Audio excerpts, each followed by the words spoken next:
what's your emergency?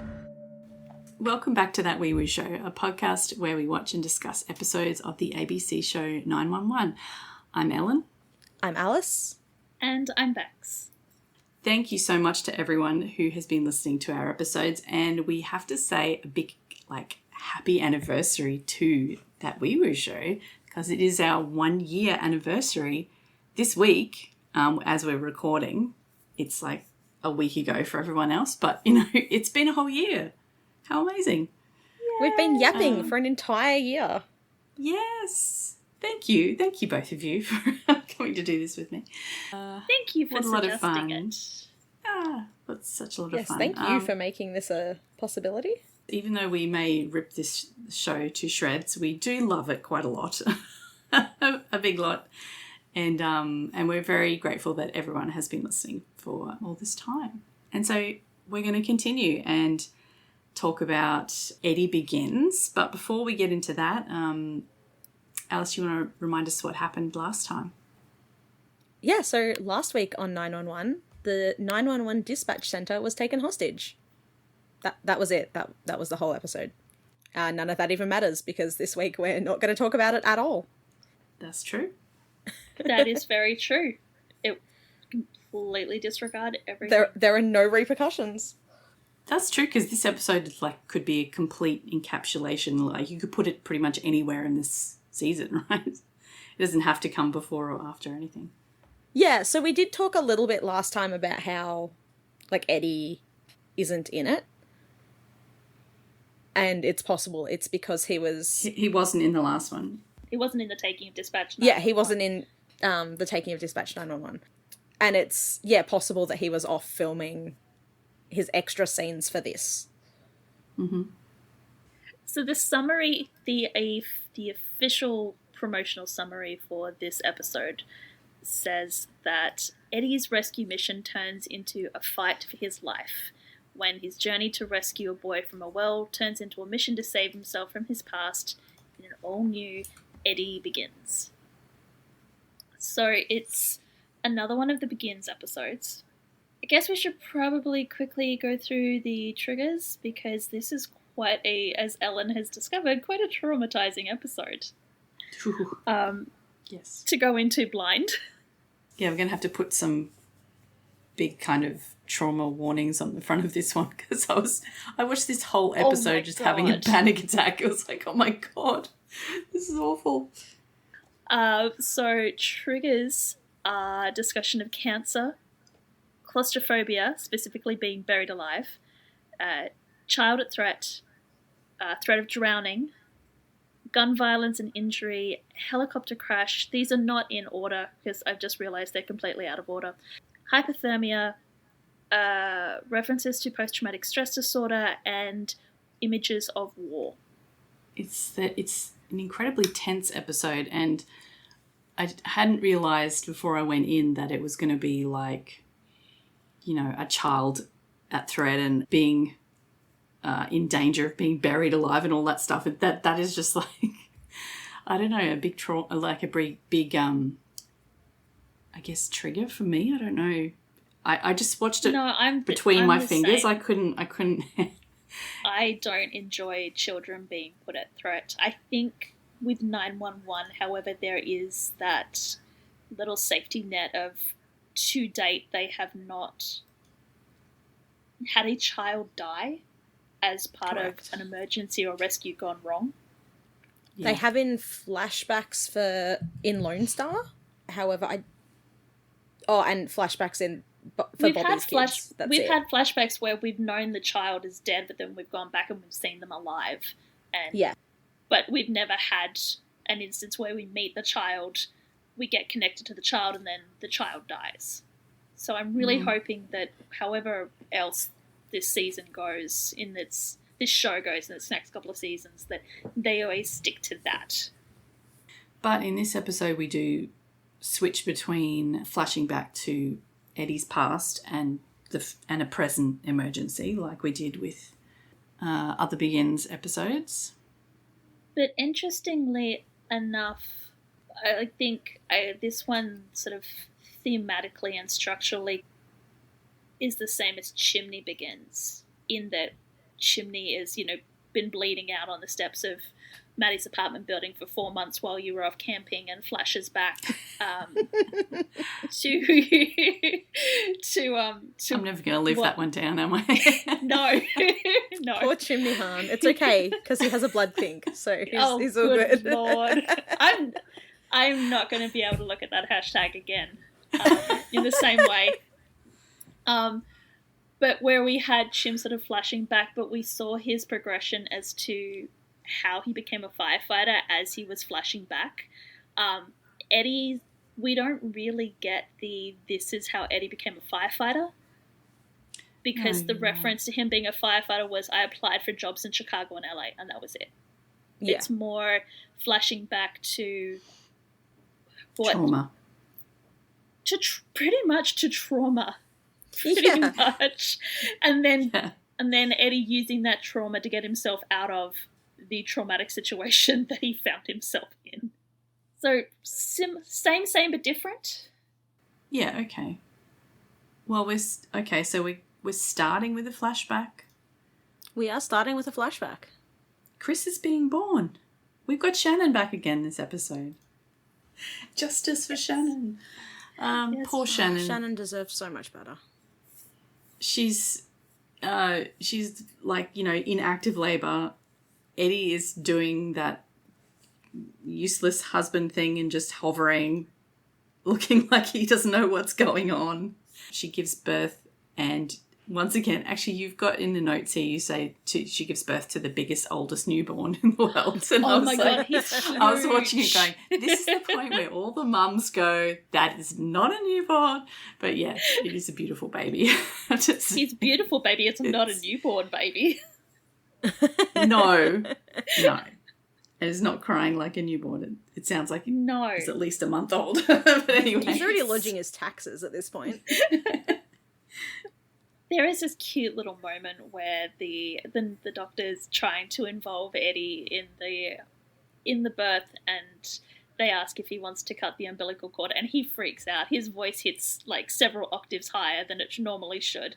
And Shannon finds it hilarious that, he's a combat medic who's done God knows what in the fields of war, yet he is freaking out about the idea of cutting his son's umbilical cord.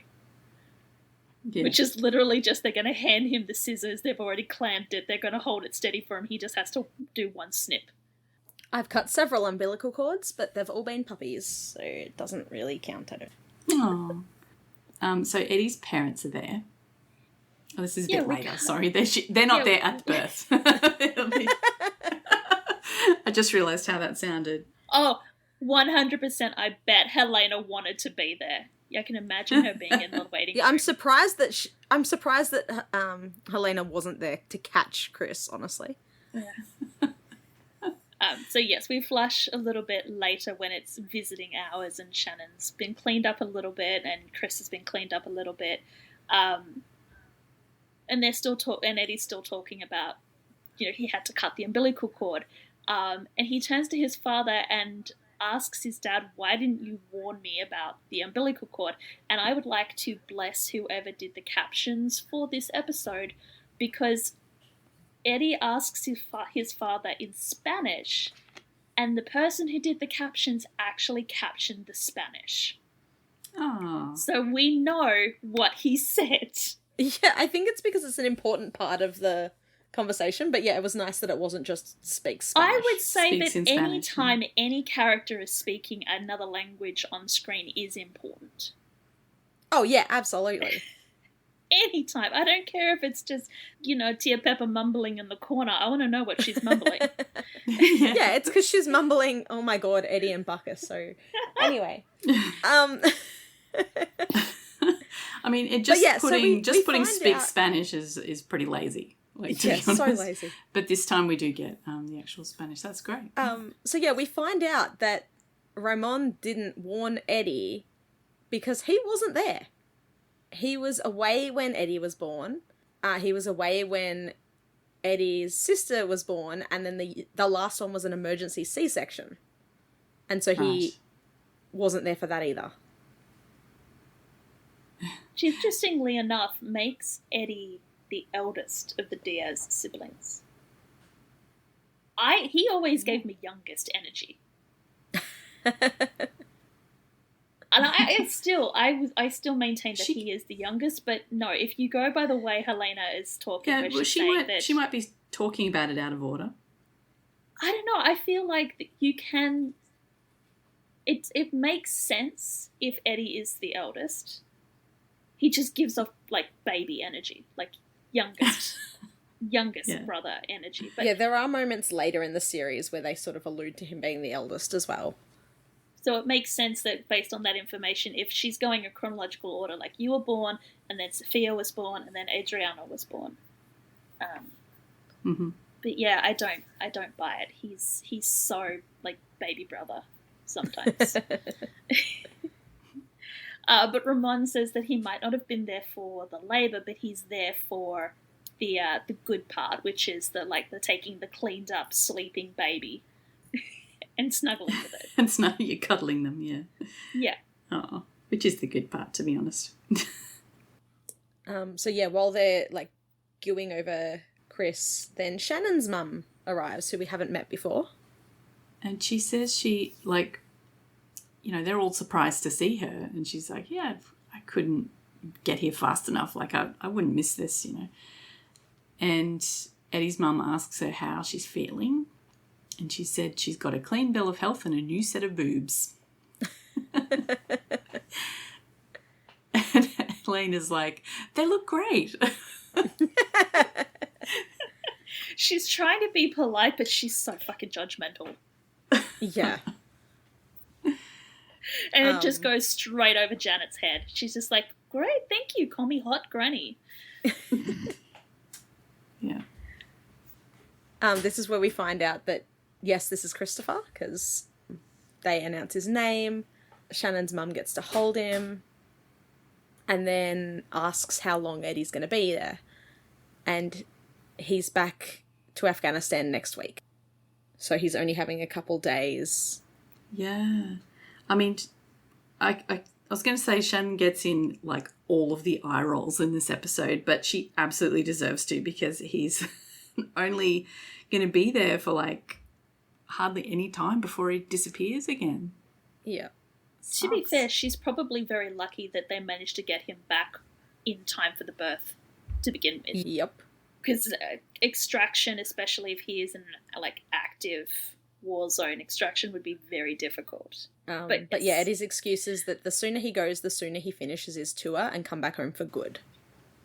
And to that end, Shannon gives him a jewelry box with a silver medallion that has a St. Christopher etched on it, which she says is St. Christopher is the patron saint of travellers, and she says the medallion is to protect him and keep him safe and remind him that he has a family to come home to. Yeah. And Eddie says that he loves them both, and no matter what happens, he's always going to fight to come home to his family. It's a very important line for the rest of the episode. Because we immediately cut to rushing water, falling mud, thunder, lightning, and Eddie's unconscious. And underground. Yeah. And he manages to find a radio and yell, speaks into it and says, can anyone hear me? I'm alive down here. So all of this before the title card, setting it up for what's to come. All right. So we're going to the station, to the 118 station house. Yes, where Bobby is doing a radio check with everyone. I forgot that this scene was in this episode, because I've seen it so many times and I couldn't, had no idea which episode it was in. And so I was already laughing. I was starting to laugh at it because I knew what was coming.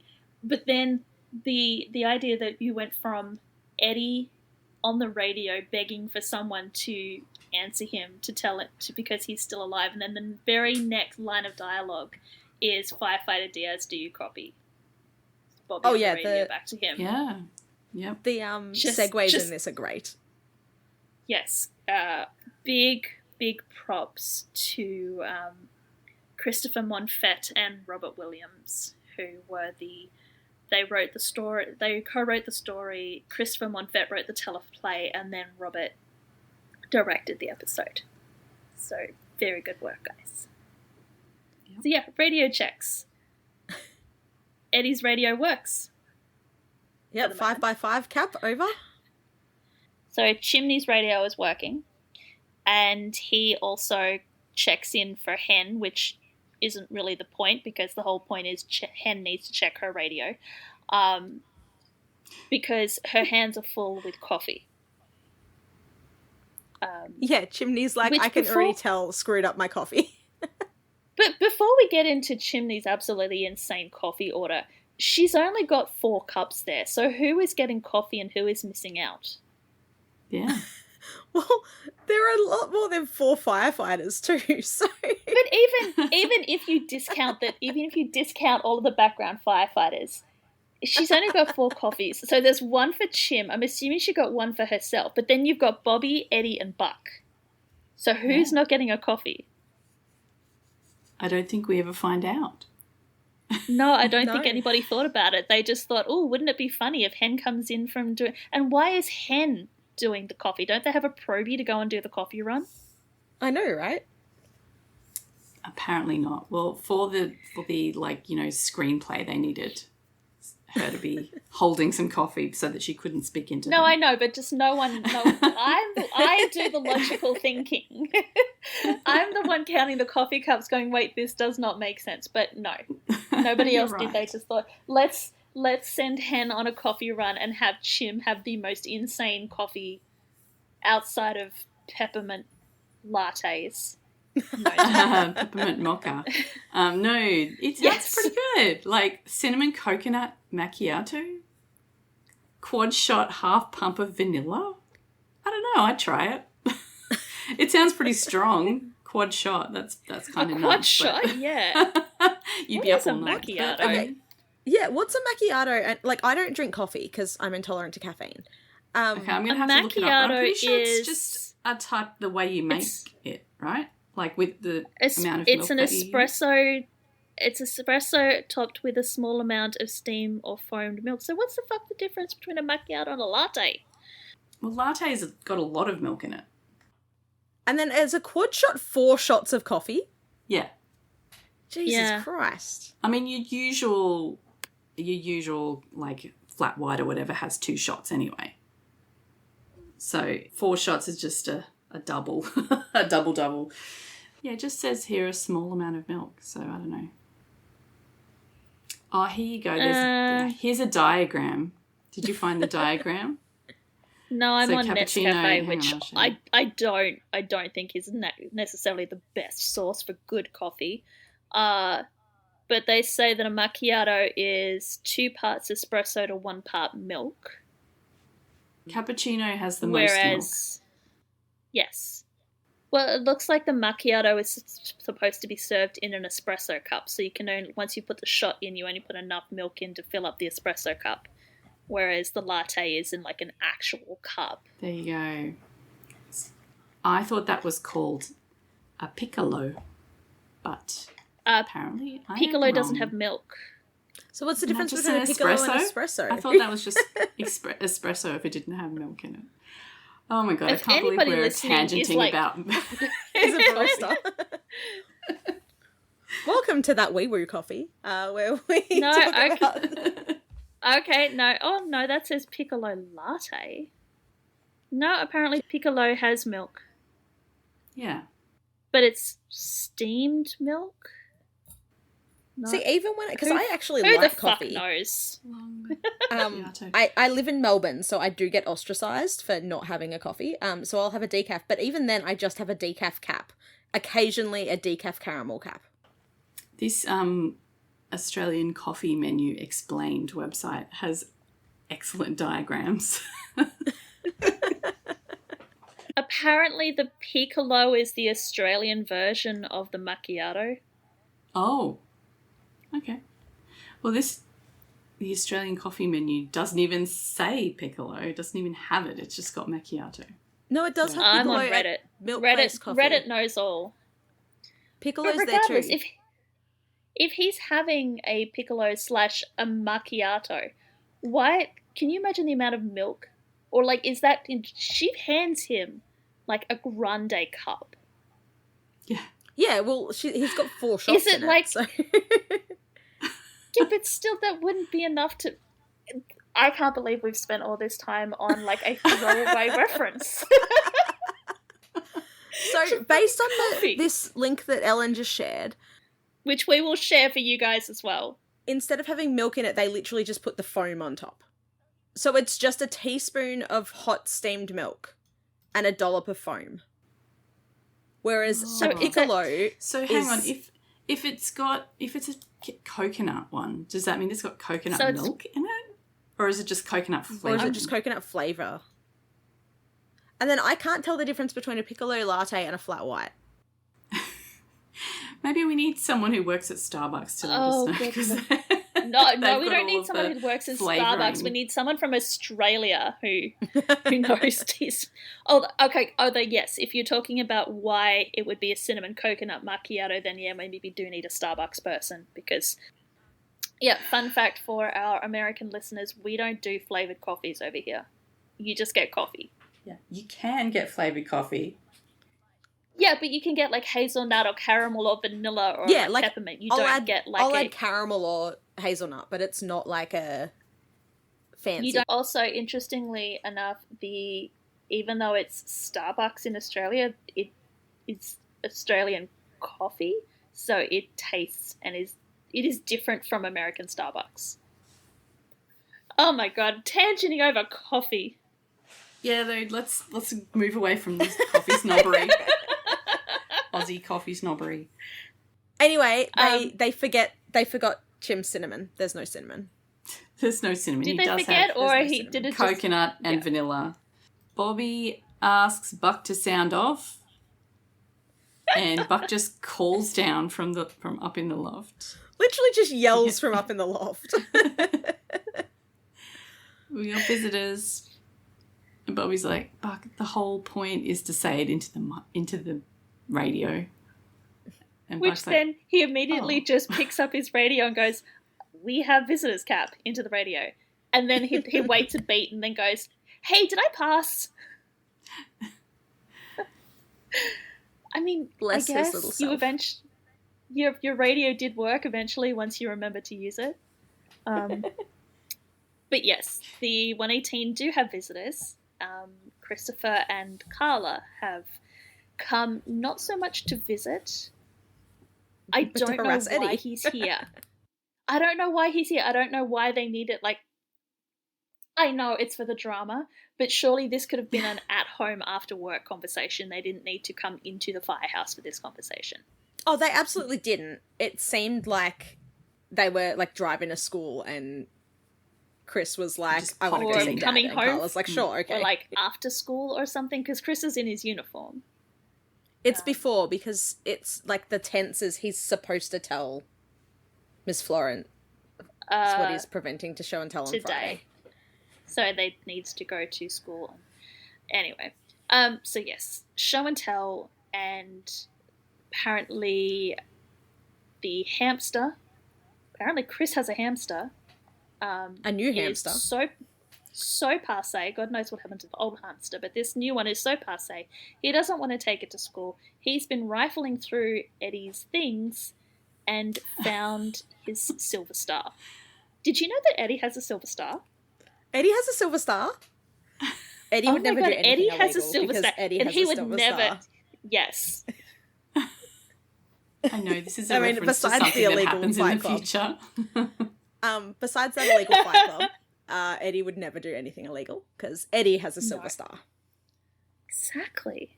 Right. Well, when he looks at the silver star, he has flashbacks, so maybe it's not such a great thing.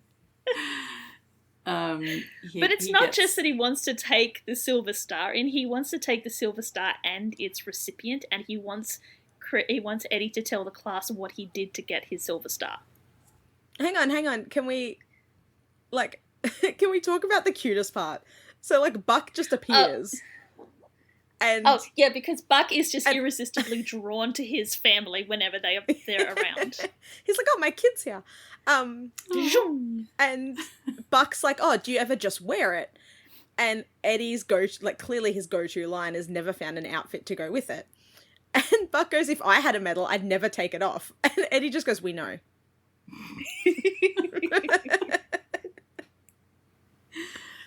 But yeah, so Chris wants to take the medal and Eddie to school. And Buck's like, is that a story you can tell fourth graders? And Eddie's like, no. But yeah, so he promises he's coming to school with Chris on Friday morning to tell appropriate for fourth grader war stories. Very important that he's promised that Friday morning he's coming to show and tell. Yes. You promise? Promises. Yes, I promise. He promises. Yes. And because he has a silver star. He would never break a promise. And he'd never do anything illegal. I look forward to finding out what it is in the future that you're talking about. It may be sometime in the future. Well, right now, the 118 are off on an emergency call. We get stock footage of the engine truck and the ambulance down the interstate, lights and sirens going. At some point, the ladder truck joins them, and they pull up to a farm. I don't know anything about LA, or like how big it is, or what like the environs are like, but I'm pretty sure that amount of land and that kind of farm would not be sort of within the city. You don't think it's next to the beach that they go to regularly? I wonder, like, I know that each firehouse has its own kind of area that's the area that it manages. How the fucking big is the 118's area? It's the entire state of California at this point. Like, why do they have other firehouses? Because apparently the 118 just gets sent everywhere. Yeah. Like, they even get sent to Texas at one point. So, like, let's just not question. But the Texas one is special. We get the Texas one. I mean, the Texas one is kind of the equivalent of our, Victorian fireys getting flown over. So, I'll let that one slide. I just don't see how what I'm assuming is an inner city firehouse is out on fucking farmland. Yeah, you're right. It doesn't make much sense. No. But they're out here. And funnily enough, so is Athena. So how the hell is she out there as well? Yeah. And how did she beat them there? She just wanted to go tell Bobby about how nice the farm is. Yeah, the farm must just be near the city somehow. Who knows? But there is a missing child. Oh, sure. Let's talk about the actual story. Yeah, there's a missing kid. Is there a story? They're all spread out across the field calling out for Hayden, who is the kid who's missing. Yes. Apparently they think it could be an abduction, but they're going to look for him anyway around the place. Athena thought that initially it was a child abduction, but then she saw an old photo of the farm way back when where there was an old windmill, which I'm guessing, like, I would see windmill and just assume, like, windmill, but apparently windmill means it powered something and it was probably powering a well. I don't know, but they go from there's a windmill to there must be a well somewhere on the property and the kid's probably fallen down the well. Oh, there we go. Athena says it used to power a water pump, which means that therefore there must have been a well.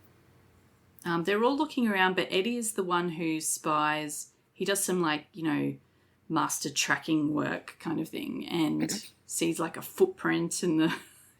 like, he clears some junk away and there's, like, a hole in the ground. So he's found the well, or he's found a well or a pipe. I don't understand why there was junk over the top of the hole, like over the pipe. Like, did the kid how did Hayden grab get a whole down bunch there? of... Yeah, did the kid grab a whole bunch of junk while he was falling? I don't understand. I don't know. No, it's for the drama of having Eddie lift all of the stuff. Yeah. Yeah. It's a really narrow pipe. Like, ugh, no, it's just... This whole scene is just so horrible. ugh. They look down. They can't see anything. It's too dark. Even when they shine lights down there, can't see anything. So they get like a camera and like on the end of a cable and feed it down there. And they go all the way down to 40 feet down and they find him. He's like fallen 40 feet down this well. Oh my God, the poor kid. I'm just looking up how many meters 40 feet is. 12 meters. This is another rip from the headlines storyline. Oh no, really? So not quite this bad, but yeah, it happened in the late 80s in Texas. She was known as Baby Jessica.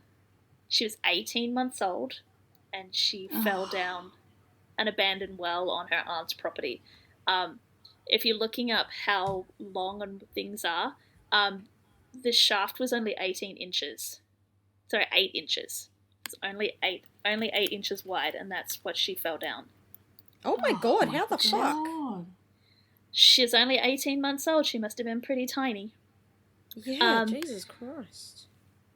But I guess it was better than this scenario that happens in the episode because the well that she fell down, the pipe that she fell down, it had a sharp bend about 20 feet down. And so she got stuck in the bend. So she wasn't going anywhere. There was no risk of her slipping down further like there is with Hayden in this episode. Yeah. But it took them over 2 days to get her out. Oh my God. Oh my God. They did the same thing that they did in this episode. They drilled a parallel tunnel and then they drilled through the rock to get to her. But yeah, 56 hours she was down in that pipe. And apparently she was fine because they lowered a microphone down to figure out where she was and they could hear her singing to herself. Oh my God. And they got her back out after 56 hours. She had some like scratches, obviously, some serious head injuries because they were worried that she might need plastic surgery later to fix it. Probably the most serious injury was, I don't know how it happened, but when she was trapped down in the shaft, one of her legs was like up above her head.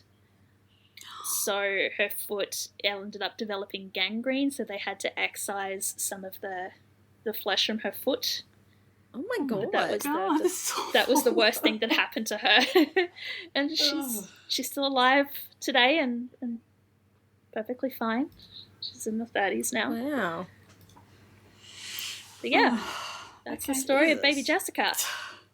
It's not quite as bad as Hayden, because Hayden, we've got the threat that he's going to keep slipping down further and further because there's nothing to stop him, and the rain, so the threat of drowning. Oh God, it's horrible. But he makes it. He's okay in the end. Okay, just to make sure everyone knows that when we're going in. Yes, we did say that 911 has not killed a kid yet. Oh.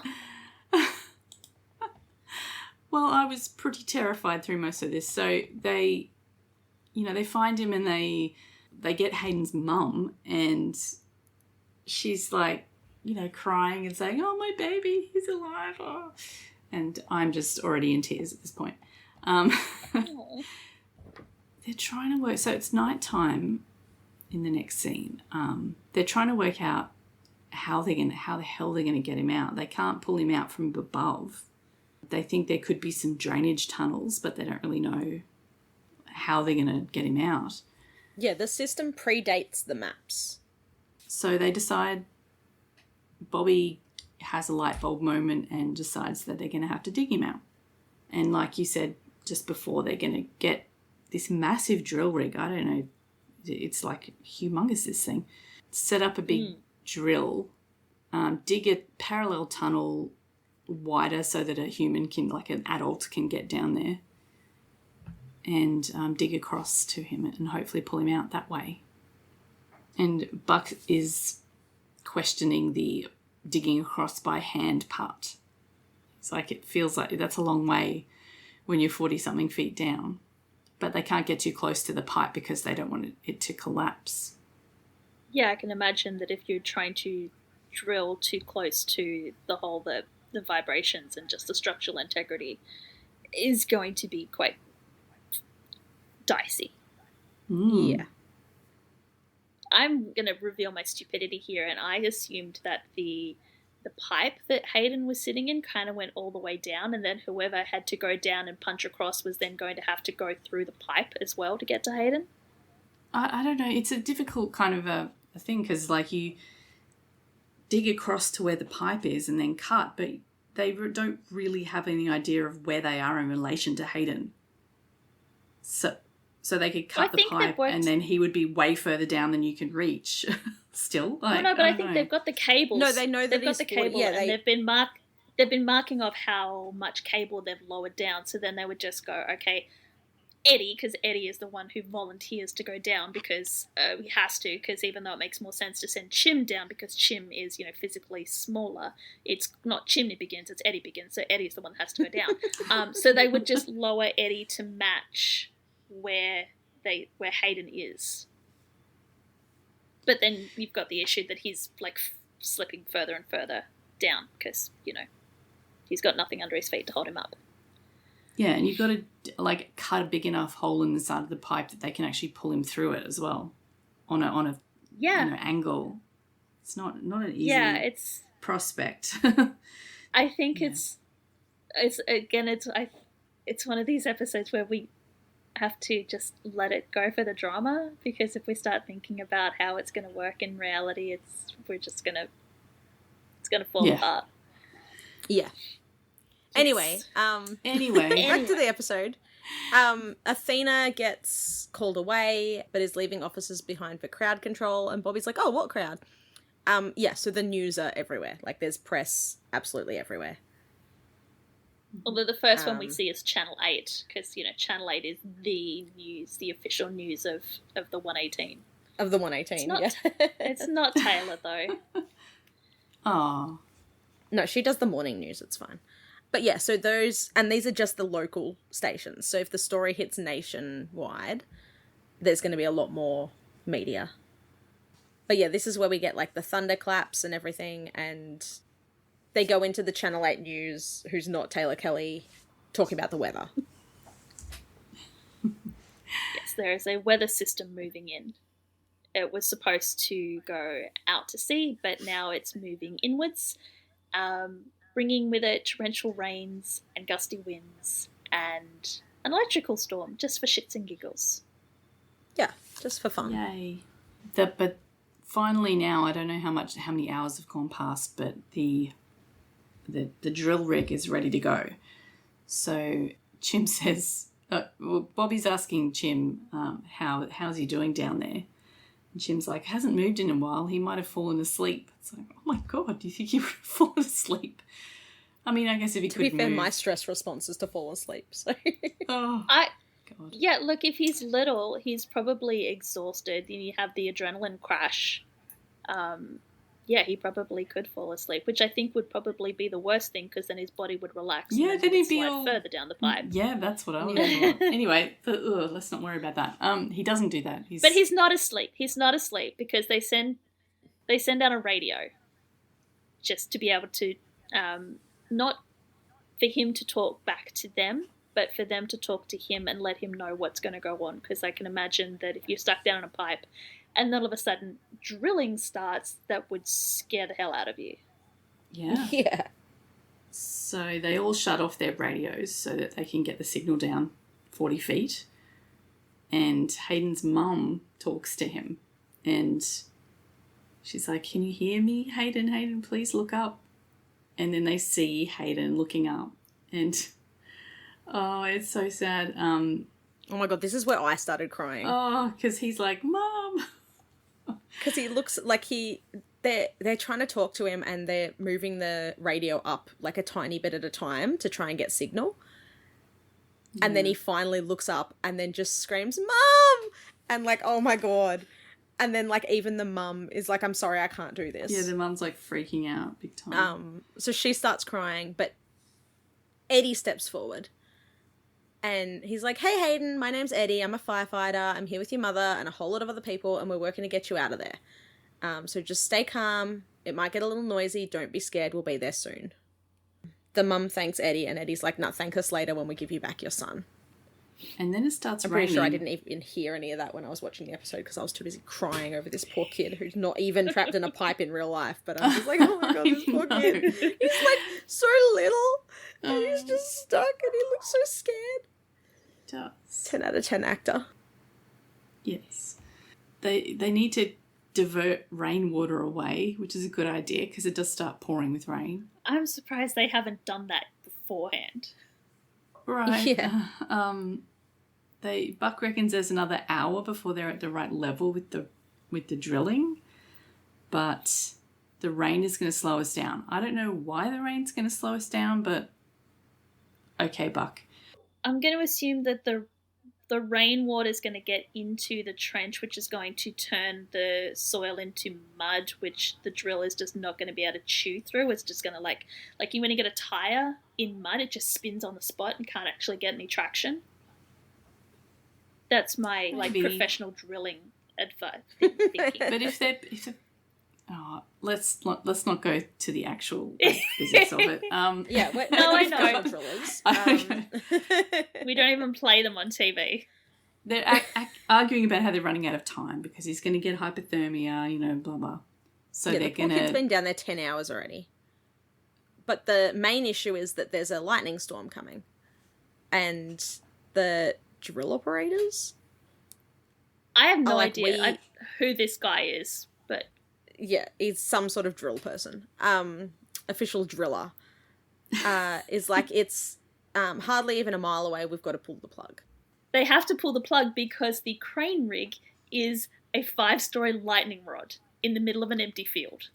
So if the storm hits them and lightning decides to strike in that area, the only place it's going to go is into the drill truck. Yeah. Yeah. Which is not a great idea. Anyone else getting foreshadowing? Yeah, anyone else getting panicked about lightning, Bex? I do know about that one. Anyway, let's not go there. Eddie. So they say, okay, we'll pull up and we'll have to go down at the level that it's at now. We can't go any further. Let's go ahead. So Eddie says that he is going to go down there because he's the one that was talking to Hayden, so he knows his voice. And he's not taking any, argument about it. He's going. But once again, Eddie, check your shoulder width compared to Chim's shoulder width. It would make much more sense to send Chim in. Yep. Because, just to sort of, flash forward to when they actually do get said child, Chim has the kid strapped to his chest as he lifts him out of the new tunnel. How the hell was Eddie going to fit himself and the kid in that tunnel? Yeah, who the fuck knows? Anyway. For the drama, though. Eddie's drama, and because it's Eddie Begins, not Chimney Begins, Eddie is the one that has to go down. Which I do, again, this segue is amazing because it goes from Eddie going, suit me up, I'm going down, and then the next line of dialogue is, are you insane? Yes. I mean, it was in Texas 70 years ago, but still, that segue, just perfect. Shannon can't believe that Eddie has re-enlisted without even discussing it with her. Eddie says, I'm doing this for you. And she's like, how is this doing it for me? Yeah, she's angry. But Eddie says that someone's got to pay for all of this. I mean, I'm not surprised she's angry at this point. Yeah, and she's sort of saying, if you had been there, you would have known that it was cerebral palsy and not an illness, because he calls it Christopher's illness. Eddie was saying that he needed money to pay for Christopher's illness, and Shannon's saying, if you'd been with me at the doctor's appointments, you'd know that it's not an illness. And Eddie's like, I was in Afghanistan, not Cancun. I wasn't off having a holiday, I was working. I feel so badly for both of them at this point. Yeah. So, Yeah. like, I thought it was this episode that, like, obviously we get a lot of Eddie's backstory, but I thought it was this episode where we got the ages, but that's not till season 6, apparently. Yeah, there's still...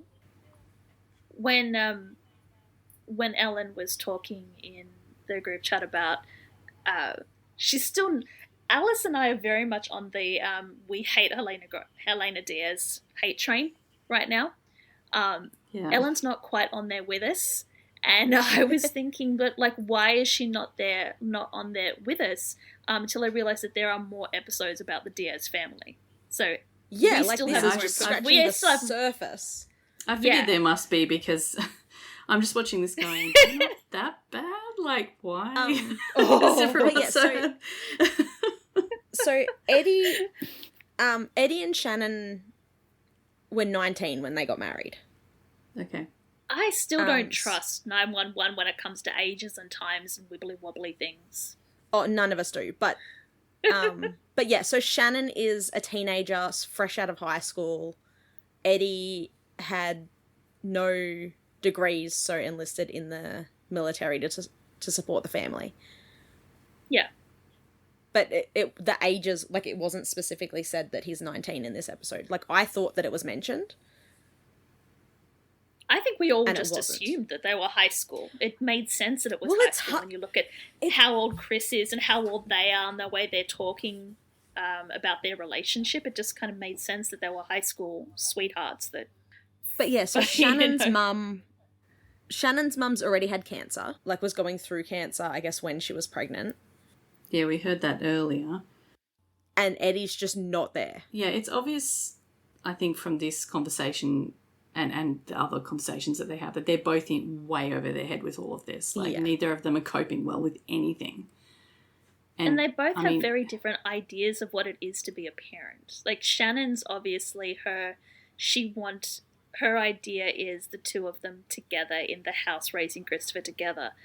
I don't know whether that's because that's how she was raised or whether that's the ideal that she wanted. Whereas Eddie's idea of being a parent is being a provider. And we kind of got the idea from what Helena was saying earlier that Ramon is a absent provider. Like, he's gone Ramon a didn't even lot. see the birth of his kids, so he wasn't there Because he was away working. I think we can get the implication that he was away working. So Eddie at all. Yeah. has grown So Eddie's up like, with oh, the I'm idea just that going you away need to work. He's going away to work. That's how he was raised. That's what he thinks it Yeah. means to be a father. Shannon doesn't quite understand that. Eddie doesn't understand what she wants. They're just these two confused kids just way in over their heads. And not only it's that, like, Eddie enlisted without telling Shannon. yeah. That's Yeah. that's a dick move. Yeah. That's kind of a dick move. She I mean, got pregnant it's- and he signed up. And It's good money. I can understand why he did it. It was really good the money. benefits as well. Like, so Yes. in America, the cost of having a baby in hospital is like hundreds of thousands or something ridiculous. Like, it's insane. Yeah. Whereas if you've got health insurance, they take a portion of that. And Defense has amazing health insurance. And they do that because they want kids to sign up. Right. Like, if you sign up to the military, you're basically set for life. So it's not a... Or according to It's the propaganda, anyway. It's Doesn't easy actually to work like understand why a very young Texan boy who probably didn't have aspirations of further education, who thought he was probably just going to end up in some kind of like blue-collar job, saw the military as a really good way to make really good money and take care of his family. Yeah. Yeah. But while they're fighting backwards and forwards in the kitchen, Christopher starts crying. And then we get the standoff where Shannon's just Eddie like, stares "Look, at Shannon. you're-" Shannon's just like, go get your kid. I'll get dinner. Yeah, Eddie's waiting for Shannon to go get the baby. She's waiting for him to go get the baby. And then, oh my god, it's the most awkward thing. So Eddie goes into Christopher's bedroom and like picks him up. Like, he's never... it looks He like has he's no never held idea. this child before Yeah. in his life. He has no idea what I'm he's wondering, like, did Ryan have a kid at this point? I'm gonna have I to believe Google to he see whether did, because whether he did actually have his kids, because it never looks like he's never held a child before in his life. yeah, like I think that's the point, is that he's not there, so he doesn't understand how to. Oh yeah, Mateo was already born, so he's had kids. He's acting. Because I was going to say, because the interview, He's doing a very good job then. Great acting, yeah. because he does an interview about the harness that he wears later on. Yes. And he told his then wife, I don't know if we're having any more kids. So yes, he had a child. But yeah, it's definitely like, the point is that he's never held, like, it looks like he's never held this child before. And it's also that while Christopher is crying to be picked up, as soon as Eddie picks him up, he starts crying harder, because that's not who he was expecting to pick him up. And Eddie is still, as Shannon, who is not getting dinner, she has followed Eddie into the nursery just to rub it in a little bit more, says that, you are a stranger to your son. And this is where Shannon goes, Eddie, I don't need a provider, I need a partner. No, and then it gets worse, because she's like, you don't know what it's like going through this alone. And Eddie snaps at her and says, you are not the only one that feels alone. Yeah, because that made it so much better, Eddie. Oh, yeah. So he tries to comfort Chris, but Chris is like, who the hell are you? Nope. No. Not having it. Like, it's such a contrast as well from earlier in this episode where, like, Chris is so proud of his dad and like, oh, look at my dad's silver star and I want to take my dad to show and tell later, and like the bond that we've seen them have the entire show. And then you get this flashback and it's like, this kid didn't even know his dad when he was a baby. All right, so back to the present. The present of the present 5 years 20? ago. Yeah. Yes. Eddie's ready. Eddie's ready to go. He's got Ready, steady, Eddie. He's got extra oxygen, a green light, full supply of oxygen in case you need it, because the water's rising fast. Yellow light means there's 2 minutes left, and red is empty. And Bobby says he wants to see him topside before he sees red. They're going to lose comms, so he has 30 minutes to dig across. After 30 minutes, they're going to tug on the line twice, and then they're pulling him out. And if he finds the boy before the 30 minutes is up, Eddie tugs on the line twice, and they both get pulled up. Just for the extra drama, they have put like this massive digital timer on Eddie's wrist, which you could probably see the readout from space. And they make a big deal of Eddie setting this like massive, it looks like it's bigger than a microwave, on his wrist to 30 minutes. So the 30 minutes we've got. They've basically got like the biggest alarm clock in the world and like strapped it to his wrist. Strapped to his wrist. Just to drive it home, he's got 30 minutes, and then they Buck slowly, because Buck's the one working the winch, slowly lowers him down into the tunnel.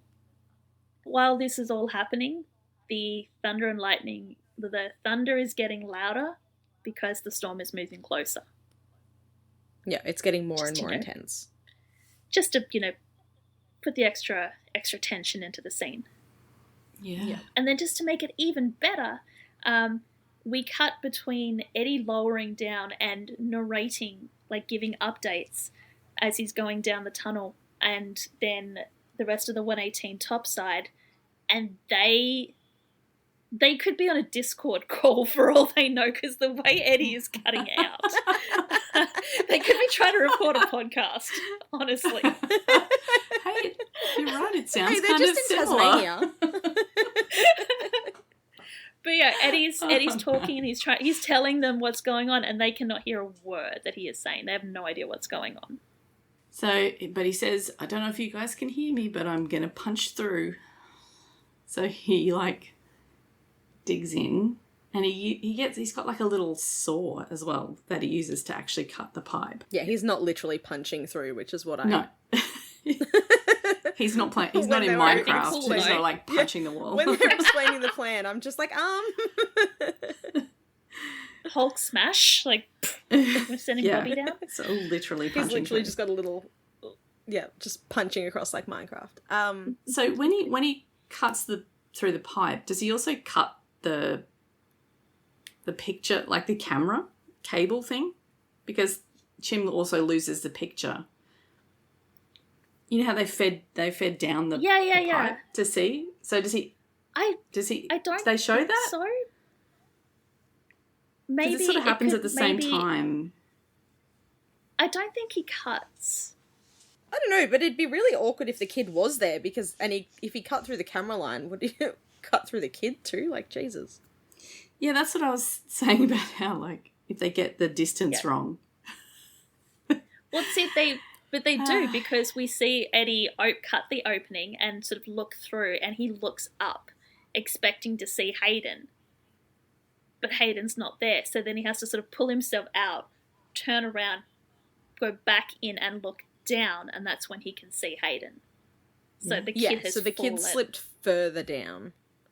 But yeah, so Eddie calls down to the kid and says, "Are you doing okay?" And the kid's just like, cold. It's like, oh, poor little baby. So Eddie's still like trying to update them on the radio. He's like, I got eyes on Hayden, he's fallen about, and then they go up the top and literally all that's coming through is static. Yep. Yeah. And Bobby's getting more and more panicked, and he's like, I don't know what's going on. We're running out of time. We're going to bring him up. And Buck is advocating for giving Eddie the full 30 minutes. Like, he trusts in Eddie. He's like, he could have the kid. He could almost have him. We just need to give him more time. And Hen's like, or he could be suffocating in mud 5 stories underground. We don't know. Yeah. But while they're talking backwards and forwards, Eddie is reaching for Hayden, and at some point Hayden has got one arm out. Because when we first saw him, he's had his arms compressed to his chest, which we can't rescue him when he's got his hands compressed to his chest unless Eddie's going to grab him by the hair and yank, which I don't think is proper safety protocol. So the kid has at some point managed to get one arm up so that we can see like this big hand coming down to try and grab this teeny tiny little hand. But just as Eddie gets a hold of his hand, it's 30 minutes. And Bobby gives the order for Buck to start pulling. So he does. I thought they decided to bring him up early anyway. No, I think Bobby wanted to. Buck was like, they no, wanted give to. him time. But they waited until the massive microwave timer went off. I mean, Bobby did say we're almost down to 1 minute. So, yeah, they were nearly up anyway. But time's up. Anyway. They pull him up and he loses his grip on Hayden's hand. And because he's had no like, warning. No. He's like, and he had no, a very like, precarious. Double tap. Yeah, it was just his microwave timer started beeping, and then boom, he's being like express course straight up to the surface. And so naturally, like, because Eddie does not have the brain cell this episode, nobody he has pulls the out brain his cell knife this episode. and no one has the brain cell this episode. Athena took it with her. Apparently. But can we just... the Eddie size of that fucking knife? Yeah, literally. He pulls out like a machete. Yeah, while he's like where was he going up the pipe. Like, what? It's so very much like Crocodile Dundee, that's not a knife, this is a knife. That he has somehow secreted on his body somewhere and managed to, like, get out in that tiny... He's managed to pull it out, wedged in that tiny little pipe, and, cut the freaking rope. Yeah, cuts the rope and slides down the tunnel. So, just quickly before we continue, this is the interview that I was talking about where Ryan was talking about the experience of filming this. Oh, yeah. And he had to go down the little, like a little tunnel-y thing. And he was in a harness. And usually when you're wearing a harness, you sort of lean back and like, don't put all your weight on the harness. Yeah. But you couldn't do that in the tunnel because it was so narrow that it ended up just being all of his weight on his groin. Oh. For hours while filming. Oh, no. And so he, like, said to his then wife, he's like, I don't know if we're having any more kids.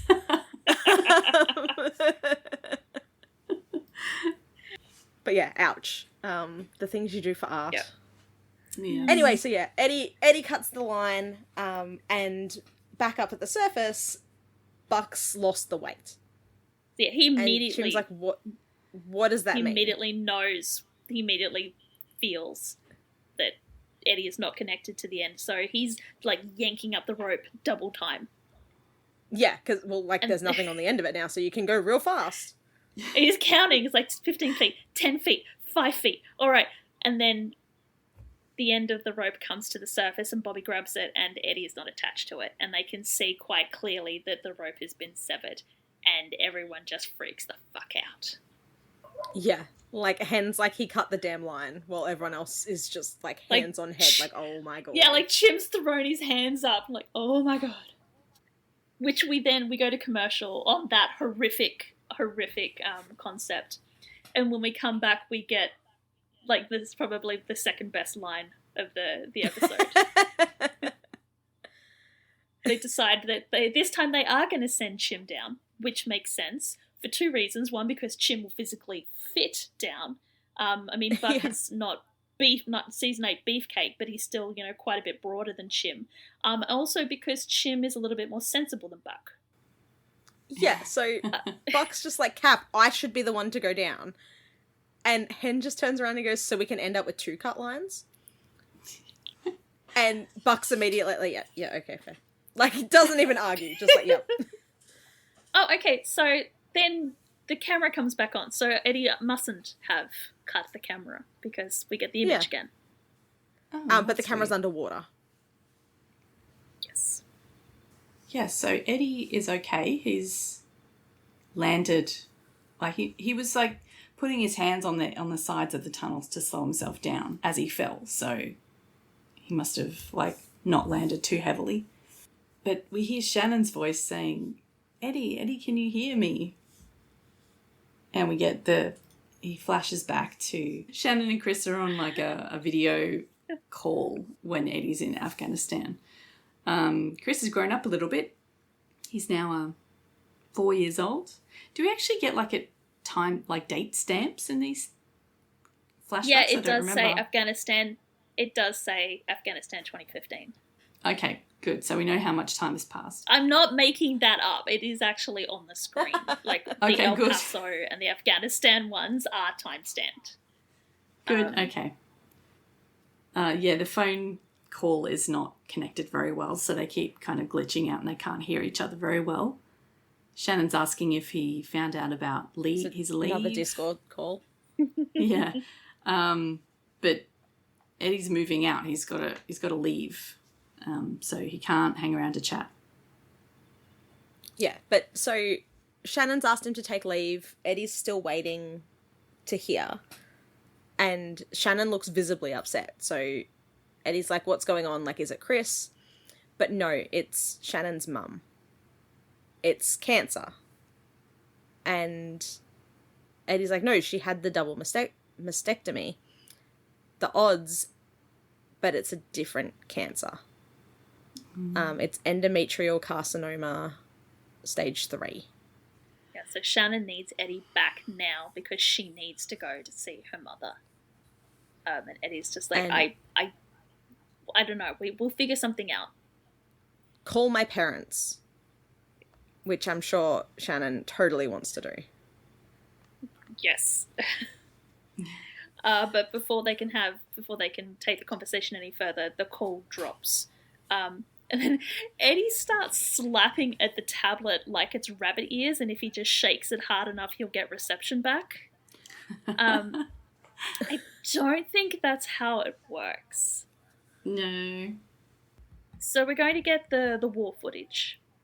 And interestingly enough, I discovered that Ryan got his cousin involved in this scene, or these scenes. He has a cousin who is a veteran. He did 5 tours. So Ryan pretty much gave him the script and his cousin rewrote it. Oh. Yeah, like authenticated everything. So rewrote a bit of the script, made sure the patches on the uniforms and the equipment were correct. Right. And yeah, so really cool. which I think really comes through in this scene because there's a lot of like the discussion over the radio. That does not sound like the kind of radio chatter that you normally find in television shows and movies. Because all of it, pretty much all of it, is indecipherable. Like, what the fuck are you guys talking about? Yeah. But it's authentic. That's how apparently you would talk over the radio. Mm-hmm. So, good on Ryan for being that kind of serious about getting Eddie's storyline right, that he reached out for an expert. You hear that, writers? He got an expert. They got experts in. You can do that, you know. You can reach out and get expert advice and then actually listen to expert advice. Yeah, good on them for listening to expert advice this time. Yeah, the medical consultant is pulling out her hair in the corner, but, you know, sure. But yeah, we get some banter between the soldiers as well. One of them says that, like, from up there it's kind of pretty and it almost makes you forget you're flying through the Valley of Death. Yeah, so they're up in helicopters. The medics are in a helicopter. They have flown somewhere to pick up wounded American soldiers and then bringing them back to base. And they're flying over the so-called Valley of Death, which does look very pretty. But yes, one of the guys takes umbrage at the scenery below them being called the Valley of Death, considering, you know, they are, you know, wounded. And transporting wounded, yeah. there are guys dying back here, he tells Mills, and she's just like, well, I didn't name it, the dead guys did.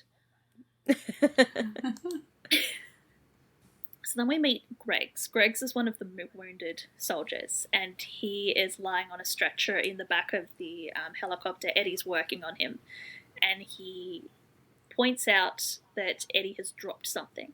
And it turns out that Eddie's St. Christopher medallion is like cheap-ass piece of shit because the clasp keeps breaking.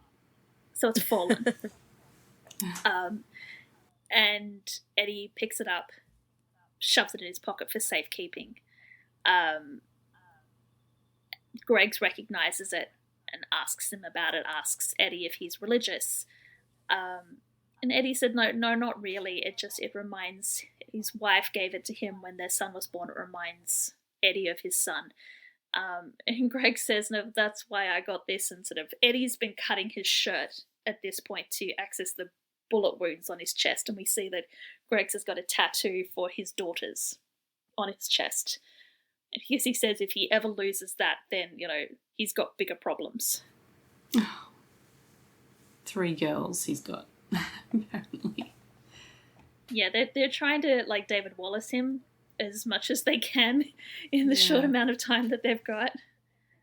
Doesn't quite work, but it's a nice little sort of banter. And honestly, I think that Eddie really should just get the St. Christopher medallion tattooed on him. It'd be so much easier. Yeah, instead of dropping it all the time. Yes. But while this is going on and while we're all haha, like, look at this touching little moment, we hear a whooshing noise and the collision alarm in the cockpit starts going off, and Mills, who is like supposed to be keeping an eye out, spins around and then screams in panic that there is incoming. And we don't actually see it, but there has been like a missile launched at the helicopter, and helicopters, which are not, you know, renowned for their maneuverability, is unable to avoid it, and the helicopter is hit, and it goes down. Yeah, I don't think, like, we don't sort of see what happens until Eddie wakes up, right? Like, they're under fire, basically. It's interesting. We go from helicopter crash and it's sunny to nighttime, and there's gunfire. Yes, I don't know how long Eddie was actually out for, or if he's like fallen over later and hit his head or something, because how do we go from daytime to nighttime? I don't know. But anyway, let's not worry about that. For the drama, it's now night. Yes, it's now nighttime. Machine guns are firing. Eddie immediately takes charge of the situation. He radios back to base. I don't know if... We never hear back from base, so maybe it's like when he was down in the tunnel, he's just talking into a radio and nobody can hear him. But he goes about trying to get everybody out of the helicopter to cover because they're sitting ducks in the helicopter. Yeah. So he gets Mills out first, gets her over to cover, and then she provides cover for him as he goes back and forth to get everybody else out of the helicopter. But one of the pilots is stuck.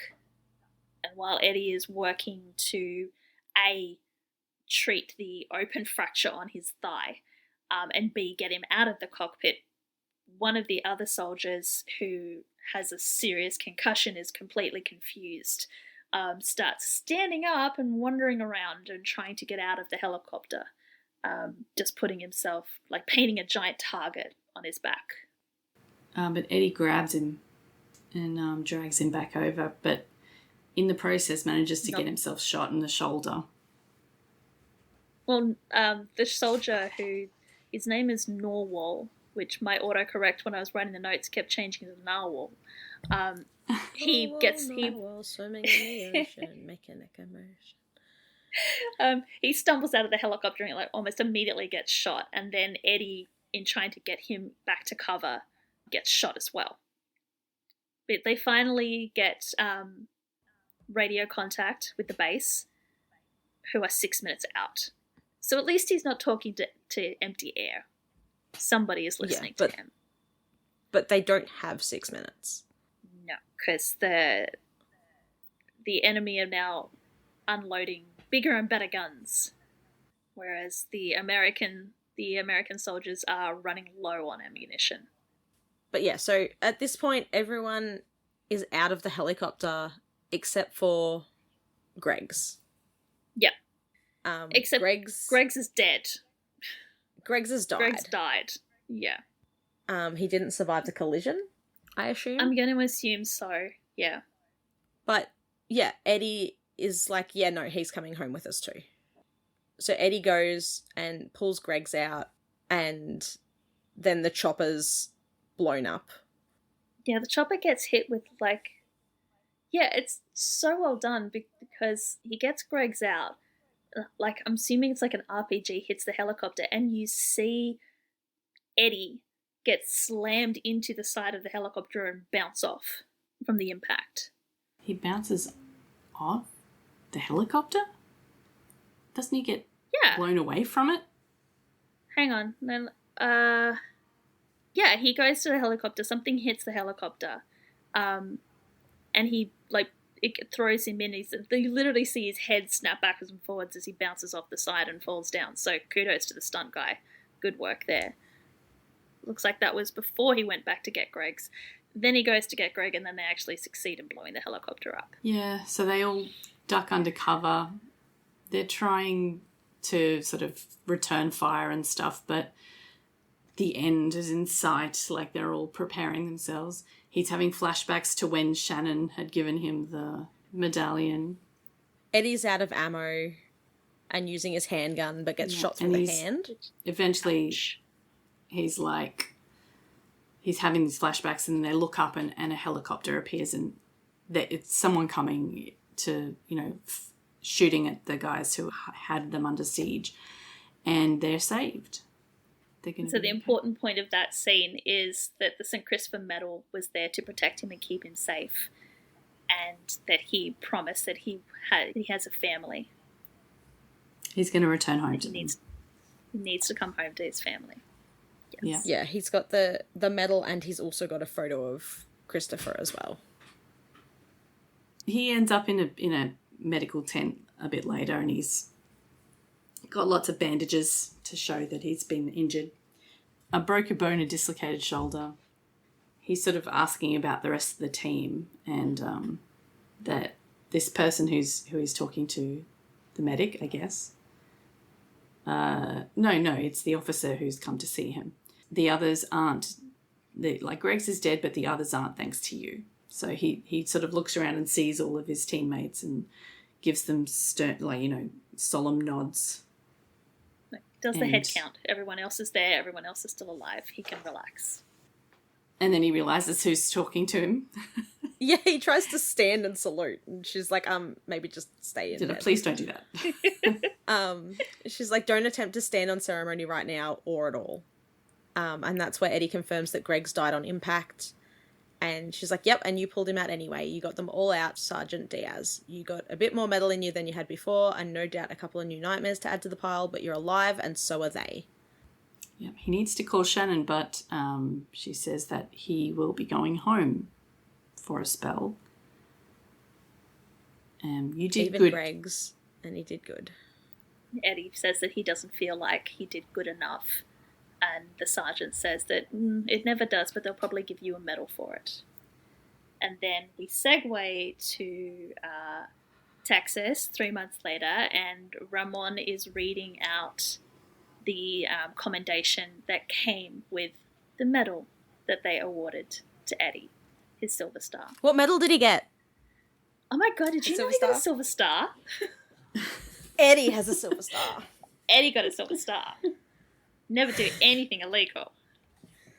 Never do anything illegal, because Eddie has a Silver Star. So Ramon is reading out this citation, and his sister's getting pissed off with him, and she's like, we can all read it, Ramon, you don't have to read it to us. And their mother is just like, just let him go. Like, he's proud. It's not every day that your son comes home as a hero. Oh. And here's where you need to hold me back, because I'm about to start swinging. Because Eddie walks in at this point, and he's got food and drink for Christopher. And he's just like, I'm not a hero. I just did what anyone else would do. And he puts the food and the drink down in front of his son, and his mother is immediately like, no, he can't drink this. He needs this, he needs this, he needs this, he can't have this. Where are the juice boxes that we brought? And Eddie's like, I don't know. And then Helena looks at Christopher in this really sugary sweet voice, is like, well, maybe Daddy can go be a hero in the kitchen and find the juice boxes, Death is not good enough for this woman. So Eddie returns to the kitchen, and Shannon's there and asks what's wrong. And Eddie's like, apparently I gave my son a beverage incorrectly. And Shannon goes, oh, your mother? Yeah, I'm familiar with the tone.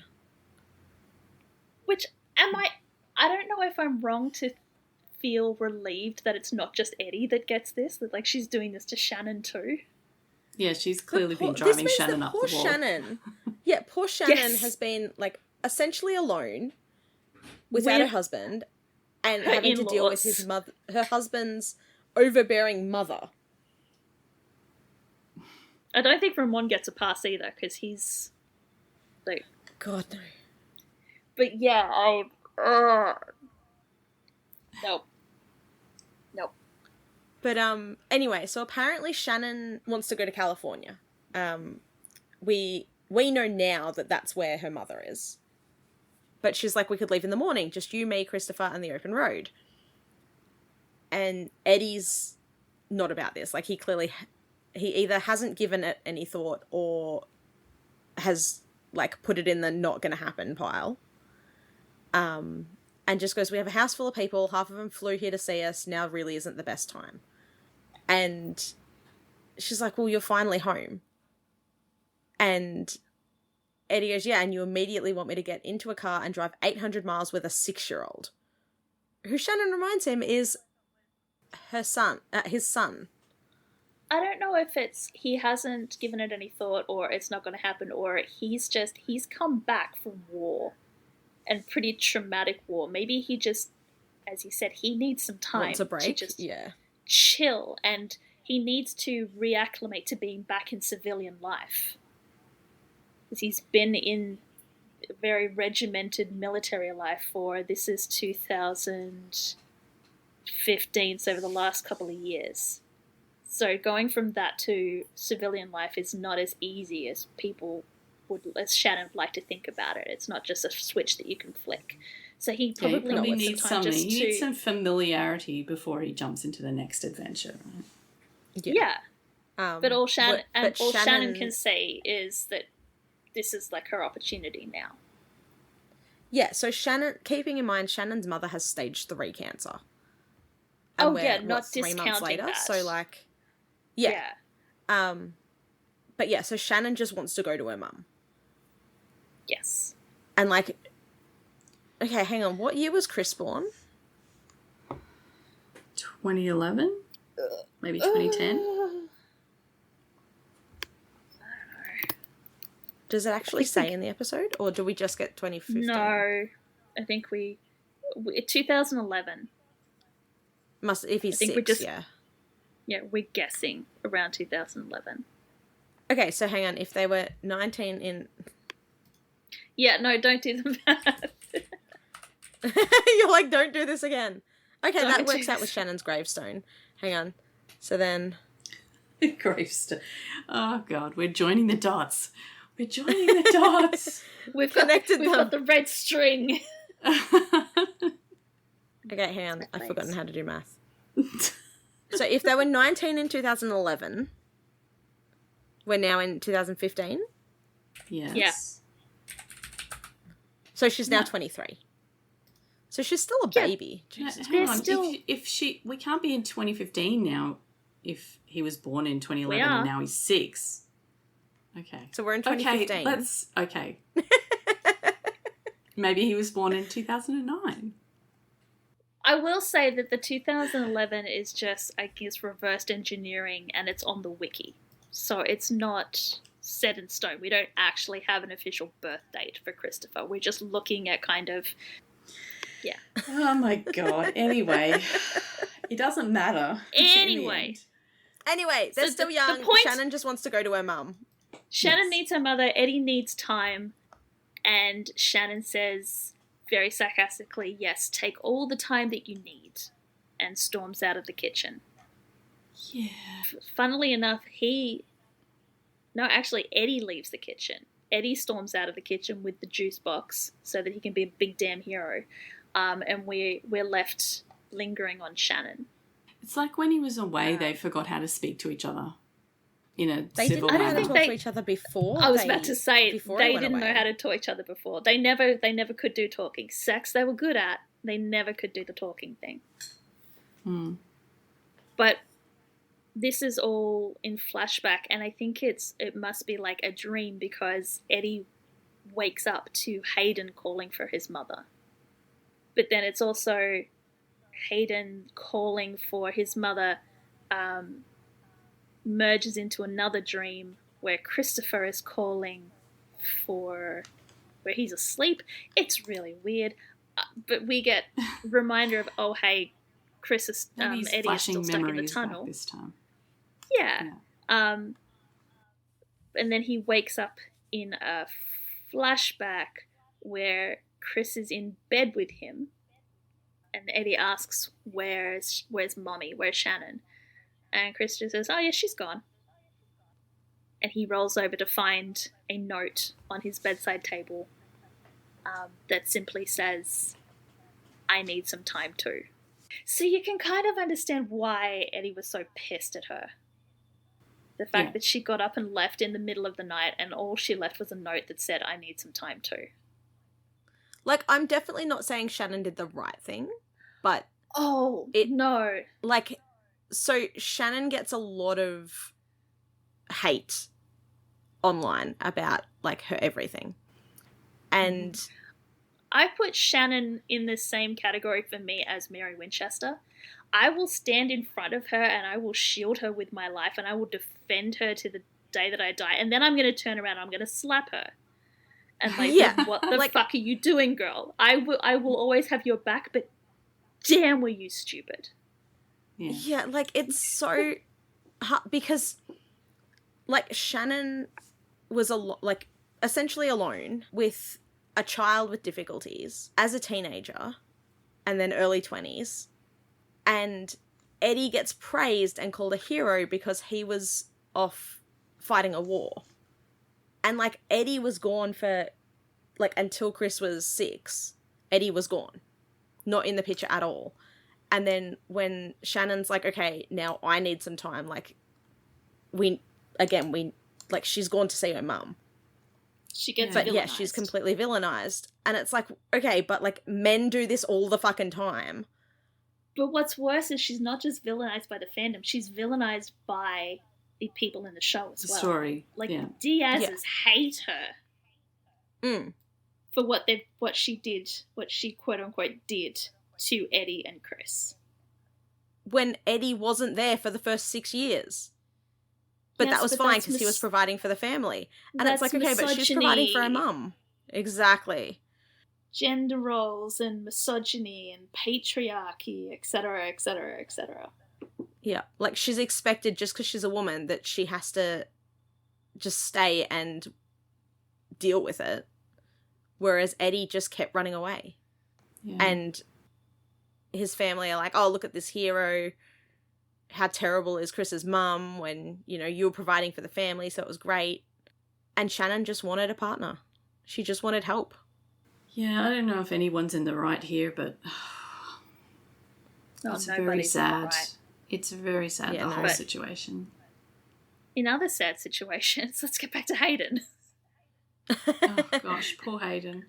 He's Who still down Eddie the has hole. finally... Yes, but Eddie's finally reached him. But pulls him out of the tiny hole that he was in into this slightly bigger hole that Eddie is in. But he at least gets, you know, a nice thermal blanket to try and, you know, keep him a little bit warm. And he finds, yet again, Eddie's St. Christopher medal, which, again, Eddie, just get a tattoo. Seems to have fallen off again. It keeps falling. It keeps falling off and getting... I mean, at least everyone keeps picking it up and finding it for him. Yeah. It's not one of these situations where it gets lost, which, you know, could you imagine the implications of him losing his St. Christopher medallion? That would be some foreshadowing. Oh, wouldn't it? Some disastrous foreshadowing. But thankfully, as well as his St. Christopher medal being found, he himself gets found because Chimney lowers into frame to rescue him. Yay. Yay, Jim to the Chim. rescue. So they strap Hayden to Chim. He tells Eddie that he's going to take Hayden up to the surface and then they're going to bring down another line for Eddie. Try not to cut this one. So Chim brings Hayden up to the surface. Everyone's cheering. Everyone's celebrating. They managed to rescue the kid. Chim gets pulled out and he's like, Eddie's fine. He just needs a ride. And Bobby tells Buck, okay, let's drop another line, let's get Eddie up, and let's all go home. And almost as soon as Bobby says, let's go home, that storm that has been approaching all episode, Chekhov's thunderstorm, suddenly hits, and lightning strikes that 5-story lightning rod that is the boom of the drilling truck, knocking the crane over, sending everyone scattering and caving in the tunnel. And this scene, so Buck had initially knocked Bobby out of the way so that he was free from the crane when it fell over. As soon as he's sure that Bobby is fine, his next thoughts are for Eddie. He looks back and the tunnel is gone. Oh, And so once frantic. again, Oliver's voice hits that pitch that only dogs could hear as he's calling for Eddie and literally trying to dig the tunnel out by hand to get to Eddie. And It's Bobby is trying to pull him insane. off. And the scene ends. We go to commercial with Bobby sprawled on the ground because he's been trying to pull Buck up and Buck just not moving. And Buck is laying on his lap, just screaming, crying, sobbing. Probably would be throwing up too. Poor Buck. He's so worried. And I think I remember reading somewhere or hearing somewhere that the look on Bobby's face is actually the look on Peter's face because Oliver just went all out in that. And Peter wasn't expecting that from Oliver. I mean, he seems to have pulled himself together a little bit for the next bit after the commercial. He took the commercial break to calm himself a little bit. They gave him a Valium. Yeah. He tells everyone we have to go dig. And Bobby's like, we don't have the drill anymore. It's now lying on the muddy field. The access road's flooded. We can't get another one. So Buck's like, we can dig by hand. Yeah, we dig by hand. No, they can't because it's raining. Can't do that. It'll just collapse. It's just going to keep collapsing every time they dig. And Buck finally realises that you all think he's dead because they're all trying to talk him out of all of his ideas. And Bobby's like, nobody thinks that. Everyone's being really gentle with Buck. Yeah. And they're all basically treating Buck the way they treat the family members of victims. Yeah, no one's giving up on him. We're going to find him. But yeah, it is very interesting how concerned they are about making sure Buck is okay in this situation. Like, I'm sure all of them are freaking out about the fact that they've lost Eddie and they all want to be doing what they can to get Eddie out. But at this point in time, their top priority is making sure Buck is calm and not going to do something stupid. Not because he's Buck. I mean, it could be because he's Buck and, like, he is an idiot who will go and do something stupid. But because they recognize that, like, I'm putting my clown makeup on here, but they recognize that there is a bond between Buck and Eddie that is sort of getting in the way here of, like, short-circuiting Buck's already one brain cell thinking. Yeah. Yeah, the brain cell is not in this episode. No. And then, while they're all reassuring Buck that, like, nobody thinks that he's dead, we get the scene from the beginning of the episode where Eddie wakes up underground and is desperately trying to get someone to hear him because he is still alive down there. And in possibly the most on-the-nose segue of the episode, he has been buried alive, and we get his father saying, "You are in over your head, Edmundo." Yeah. Well, yes, he is, but Ramon is coming from 2017, and he's not talking about Eddie literally being in over his head, but more figuratively with parenting. Yeah. We are in El Paso in 2017, and Ramon and Helena are doing and staging an intervention, a parenting intervention on Eddie, which basically sums up to, we want to take your kid. It comes from a place of love, I think, because they're saying, look, you are killing yourself. You have been working around the clock. You are working 3 different jobs. You don't have time for Christopher. So let us help you. Let us take Christopher. And Eddie's once again saying, like, I don't need your help. We get the reference to he's applied to different fire departments. We don't know why he's chosen to go into firefighting, why he picked Chicago or LA. I mean, LA I understand because he's got family out there, but why he picked Chicago and why firefighting, we don't know. Yeah. Apparently this is not the answer Helena was looking for, though, because she says that's going to be worse because you're going to be doing 24-hour shifts. You're going to be leaving Christopher with God knows who. I'm pretty sure it's mentioned in Dosed why he gets into firefighting. Is it? Yeah. When they're all being interviewed by Taylor Kelly, I'm pretty sure it's then when he says that the reason that he got into firefighting was that after he left the army, he missed the camaraderie. We do get that quote, but why firefighting for camaraderie? There are lots of different... I guess he likes saving people too. He says, what I miss most about leaving the army is the camaraderie, working shoulder to shoulder with a great team. That's there's nothing better than the one I found with the 118. So he's comparing working as a firefighter as with working in the army, but that doesn't kind of explain why he goes into firefighting. But that's neither here nor there. The point is that he wants to be a firefighter, which means he's going to be working 24-hour shifts, which is not exactly ideal when you are trying to parent, and solo parent especially. And his father chimes in and says that what Christopher needs is consistency. He already got cheated about that when his good-for-nothing mother up and left. I love, like, Eddie's response is like, hey, she didn't leave him, she left me. Which, ouch. But, you know, Eddie is always going to be Shannon's loudest defender. Yeah. Even when he Like, doesn't like her, he is still going to defend her against all of her loudest haters. Which include Helena, because she says she will always blame Shannon for giving up on Eddie and leaving her son. And then Eddie's like, but you want me to leave him too. How do you think that's good for him? And Raymond just goes, Eddie, he barely knows you. You haven't been around most of his life. And Eddie goes, has I a don't perfect remember comeback. you being around much. And Ramon says he was working. And Eddie's like, so was I. And maybe you regret those life choices now, but you don't get to make up for lost time with your children by stealing mine.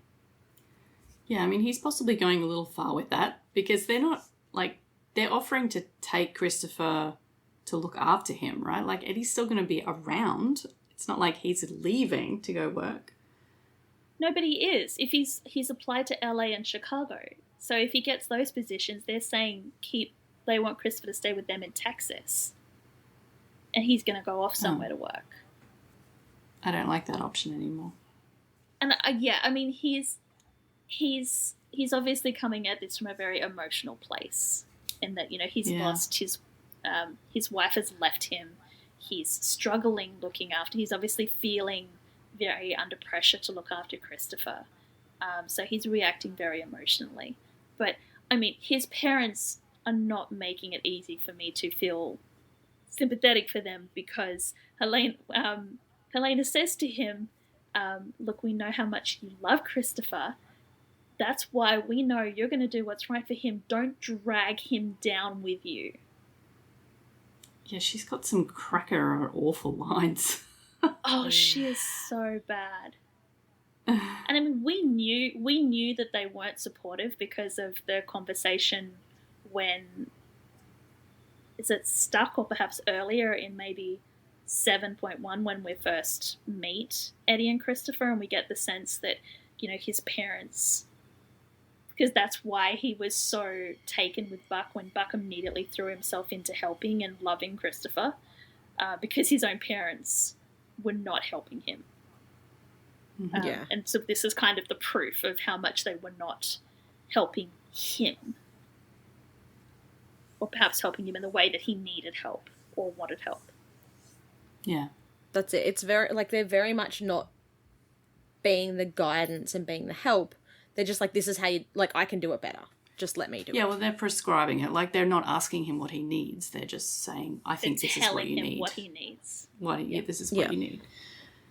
But while all of this is going on, Chris is sitting out on the porch, and I think he can pretty much hear everything that's being said.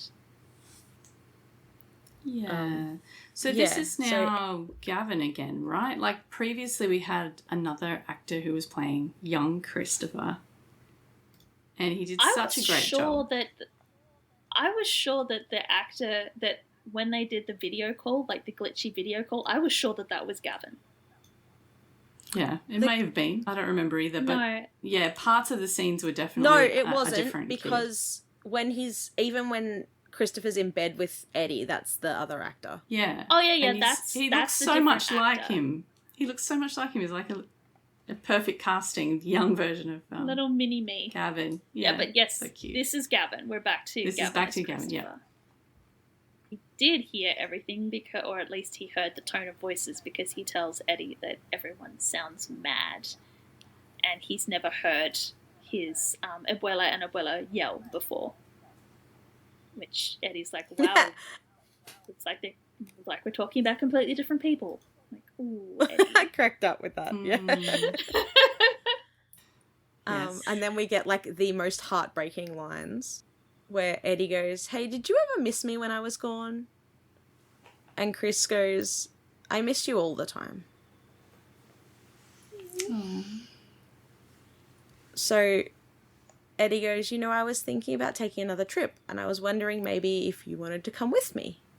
And together? Christopher's like, together? Yeah. Really? So finally they're making the plans. Yeah.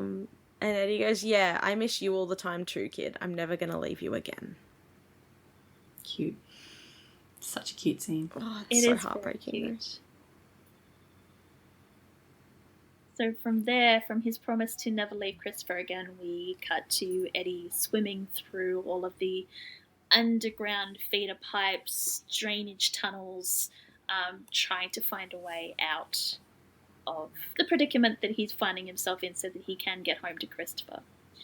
And we get a very pointed shot of his O2 meter, which is now on red. And as we got told from Bobby earlier, that when it was on red, he had to be topside. So instead of continuing to haul around that heavy weight, which could slow him down, he dumps his O2 and keeps swimming. Yeah, this is It's very disorienting. Yeah, like strange there's no scene. Yeah. Yeah. He's got a neon green light stick, so everything is either pitch black or this weird alien neon green. And we get like the sound of a heartbeat, and we hear some, the like, voiceovers. we start getting we get a quick reminder about the intersecting feeder pipes, the drainage tunnels, and Buck saying it feels like a lot of distance to cover when you're 40-something feet down. And it's almost like at that point we get the Eddie gives up, because we see him exhale, we see bubbles, and then we see him stop moving. And it's like he's like, it's too much, I can't do this. And I know we talk about the needle drops on this show, but honestly, whoever picked this song, it's a beautiful song, and then you actually look at what the lyrics say, and you're like, oh my god. Yeah, I know it hurts. It's hard to breathe sometimes. Yeah. I know it hurts. It's hard to breathe sometimes. Is anybody out there? Can you lead me to the light? Tell me it'll be all right. You are not alone. I've been here the whole time. I will carry you. What the hell? So while this is playing, and it's very slow and it's very beautiful, we start getting flashes about Christopher and about Buck's family. No, not Buck's family. About well, I mean, it kind of is. It kind of is, but about Christopher and about Eddie's family. So we flash back to the first time that we meet Christopher, and the first time that Buck meets Christopher, where the first time Buck realizes that there is a Christopher. That scene in the fire truck where Buck's like, "Well, you got a kid? That's adorable. I love kids." Such a cute scene, that one.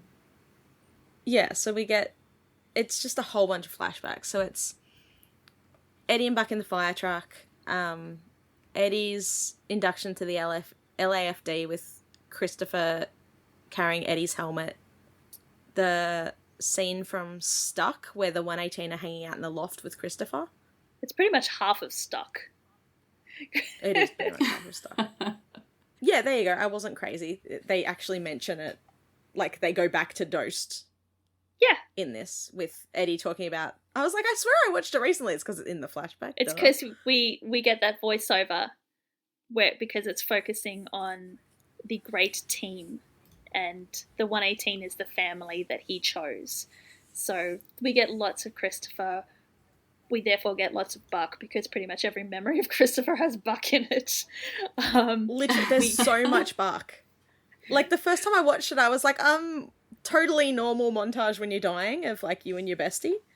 Look, I am hugging it out piling on. I'm piling on the clown makeup because there is a disproportionate amount of Buck in this, thinking about all the important things in his life that he needs to come back to. But we do get... It's just because, like, the only Eddie scenes have Buck in them as well. Pretty much. We do get a couple, like, we get Bobby embracing him in the hospital after Shannon has died. We get the group hug when Hen comes back to the 118 after killing that cellist. Do you remember she killed that cellist? You know, the one that she wouldn't stop talking about for a while? Yeah. Did Hen kill someone? Yes. Couldn't remember. It just reminds me. Yeah. I'm going to segue. I'm going to tangent, because that's what we do. But I've been listening to the Supernatural Then and Now podcast, and I think I already mentioned it, but the Rob and Rich are up to season 7 with, like, when Dean kills Amy, and then the next episode is literally half just flashbacks of Dean killing Amy, and they're like, yeah, we get it, Dean like, we don't care. Why do they think we care? And I just, like, same, guys, like, none of us know. None of us have any idea, and it's been several years now. Like, it's probably been over a decade at this point, and none of us know why we were supposed to care about Amy. They're like, it was this random kid that Sam knew once. Like, yeah, Dean was a bit of a dick, but we don't care. we don't care. But we do care about these flashbacks. We do care about these flashbacks. So Eddie is thinking about everyone who is near and dear to him, who is his family, the family that he's chose. We get the flashback of Shannon, like Shannon being dead. And the lovely thing flashback we get of him saying that they're still going to be okay to Christopher. No. But we get the voiceover of Shannon in the ambulance going like, I'm leaving again, and she's in the ambulance. She said that she wanted a little bit more time, which now that we know what her note said, because we didn't know what the note said back then, and she wanted a little bit more time. That's why she left, and now she's saying no, she wants more time. It's like, oh my god. Seriously, after watching like all the Shannon stuff and then going back to Shannon's death episode, like you can see why I noped out and just sobbed the whole time. Yeah. It's like there's just so much about Eddie and Shannon and Chris that is so tragic. Yeah. But then we get the scene from Triggers where Eddie says that they might have lost Shannon, but they still have each other. And then the rest of the montage is just Christopher. Yeah, God, I didn't realise that this montage was so long. Most of it's from Stuck. But yeah, it's just Christopher. And then we get that clip from Shannon back in El Paso in 2015, now looking dead into the camera, saying, Eddie, Christopher needs you. And it's at that memory that Eddie wakes up and he starts fighting. And I'm get like the voice, bawling by this point. and we get the voiceover of I'm always going to fight to come home to my family. And so he starts swimming. And he drops his neon green alien light and swims away from the light. And then he breaches the surface. And then we cut to the farm. And it's the middle of nowhere. This whole scene is just, like, after going through all this trauma beforehand, this scene made me laugh. I have to say, this was the funniest shit. Funny. Yeah. So funny. So he just comes to the surface of this pond, basically, that's nearby, and everyone else is standing around looking really serious, like, what are we going to do? Like, we're going to have oxygen tanks and warming blankets ready. We're going to start at the well. We're going to make concentric circles. We need to, like, Oliver looks like he's about to he's either going to throw up or burst into tears or both. Yeah. They're all really super serious. And then Eddie's voice just comes over saying, oh, it won't be easy. And everyone's turning around. No, because they're going to use, the search and rescue are going to use thermal imaging to try and pick up Eddie's heat signature. And then you just get the voice going, it won't be easy. I'm pretty cold.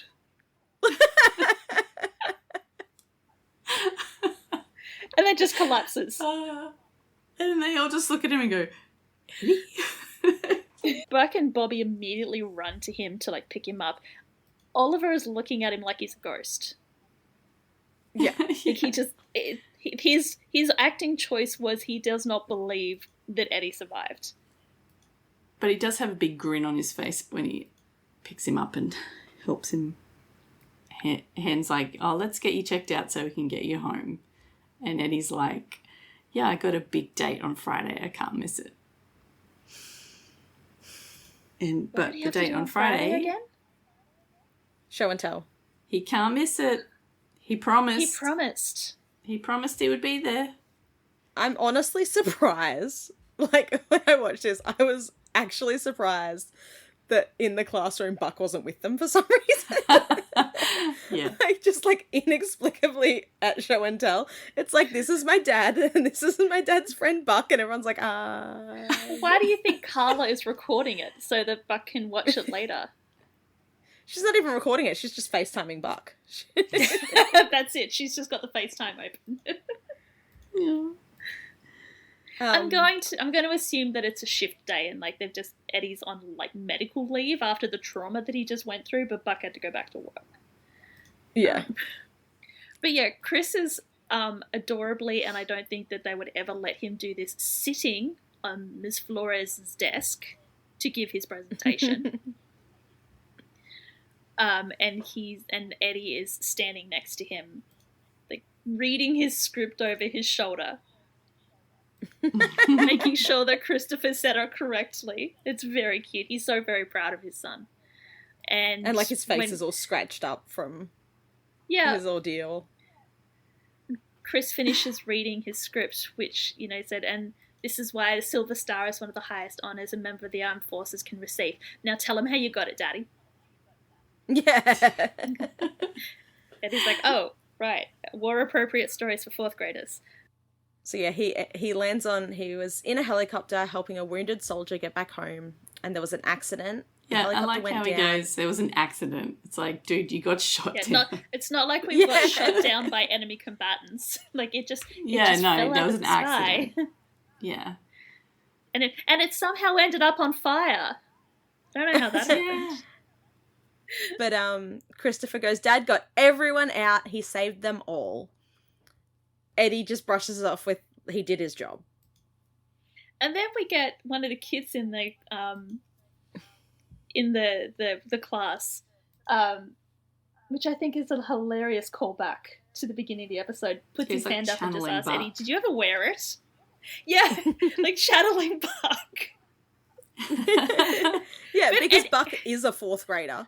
But Eddie gives exactly the same answer, like right off the bat.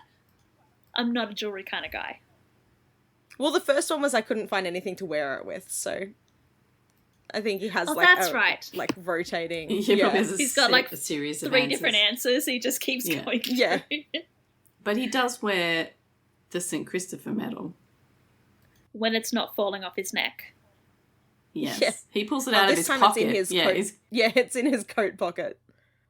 Maybe he needs one of those like permanent, you know how you get jewelry that gets like welded onto you? Maybe he needs one of those. Yeah. The forever jewelry. Yeah. The forever jewelry. He can have like a forever necklace. But yeah, Anna asks if the St. Christopher medal's his good luck charm, and Eddie goes, no, he is, and like looks down at the actual Christopher. Looks at Christopher, yeah. And Christopher's so cute. Have we ever talked about the fact that Gavin said in an interview that when he was little he used to call 911 thinking that he could talk to Eddie? Oh, really? Yeah, I saw that it was an interview he did with Jennifer. Yeah, it was with Jennifer, and he was just like, yeah, when he was little, like when he first started on the show, he got in trouble because he called 911 trying to talk to Eddie and the others. Oh, that's so sweet. That is adorable. Oh, he's so cute. It's so trippy watching like this season and then going to season 8. Where he's like a fully grown. He's an adult. He's an actual whole person now. He's almost as big as the baby that Shannon gave birth to at the start of this episode. Yeah, see, if his birthday really is 2011, then he's the same age as my teenager. So I can relate. So apart from being absolutely traumatized multiple times, Ellen, how did you find Eddie Begins? No, I thought it was a great episode. Like, so much tension and, like, sort of woven several storylines together in a really satisfying way. If you can count being traumatized as satisfying. But no, I thought it was a very well made episode. And I'm glad I can understand why Eddie wanted to, move well, I don't know if we really find out the exact reasons why he decided to move to LA, but I'm really glad that he did, because then I'm pretty sure LA, like, was because he had family there, and also because...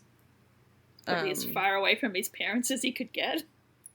Yeah, but also because Shannon was there, because, like, it is mentioned when Shannon comes back that he'd been there for, like, several months and not contacted her. Yeah. And she lived, like, right up the road or something. Yeah. Yeah. Yeah, like it was... Because I think it's Carla gives him shit over it or something. Yeah, like we were saying earlier, like, of course she's been... He'd just been through so much. And then for him to take that further leap to actually move to California is pretty major, like... But I'm glad that he took that leap of faith and did it, because then he actually found his chosen family in the end. So his better family. Family that actually help him the way that he needs to be helped, not the way that they think he needs to be helped. Yeah. And yes, future husband. Yeah, no, I liked it. I'm not looking forward to seeing more episodes about his parents now, because at the moment I don't hate them, but I mean, they're annoying. Maybe that will change.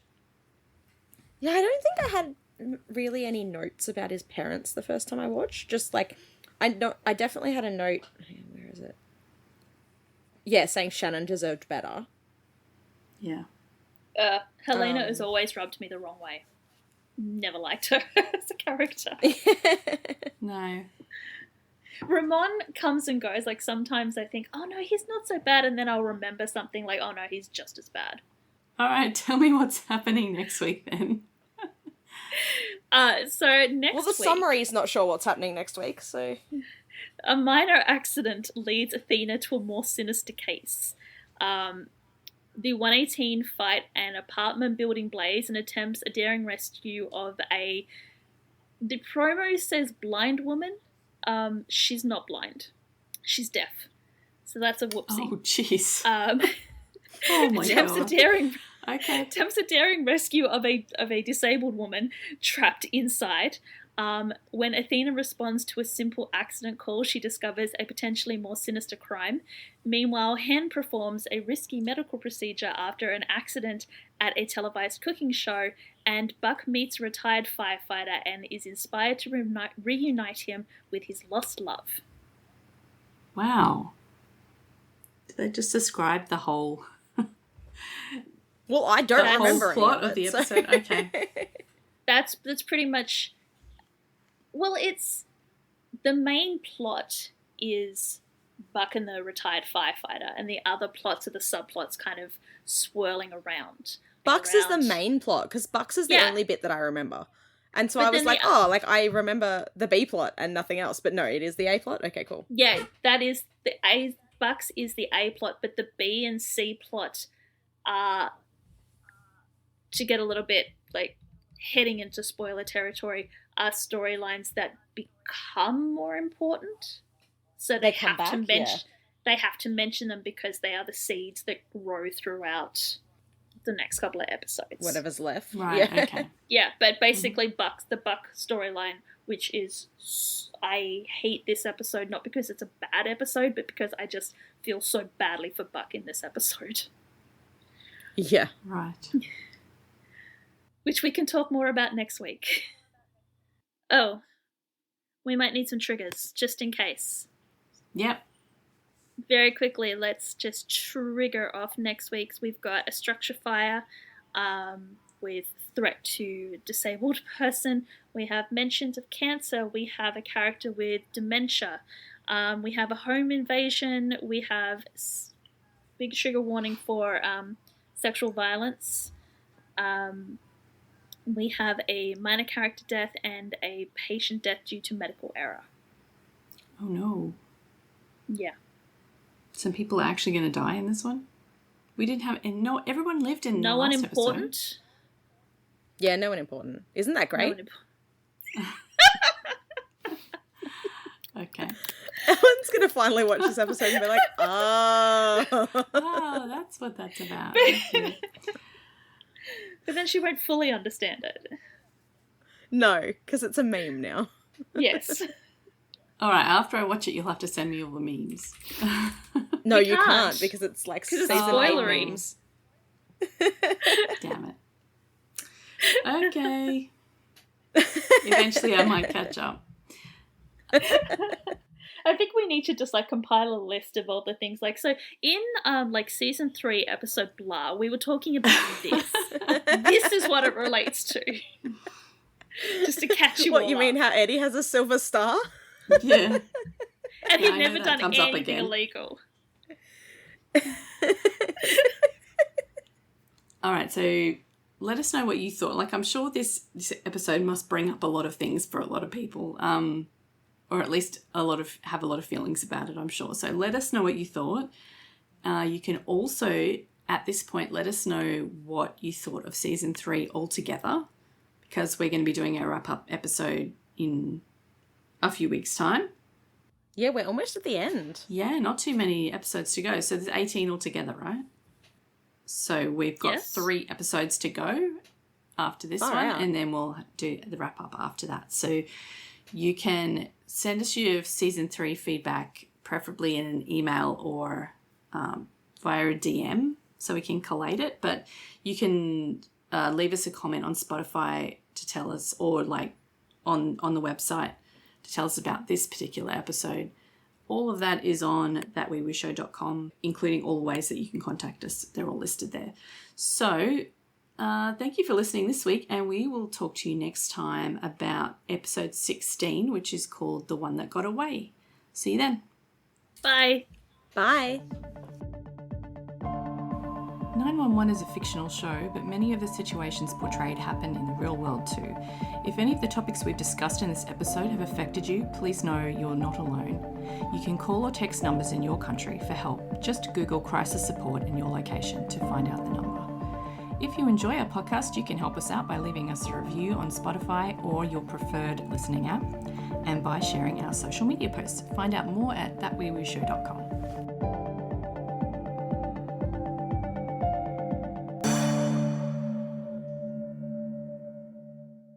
I'm Ellen.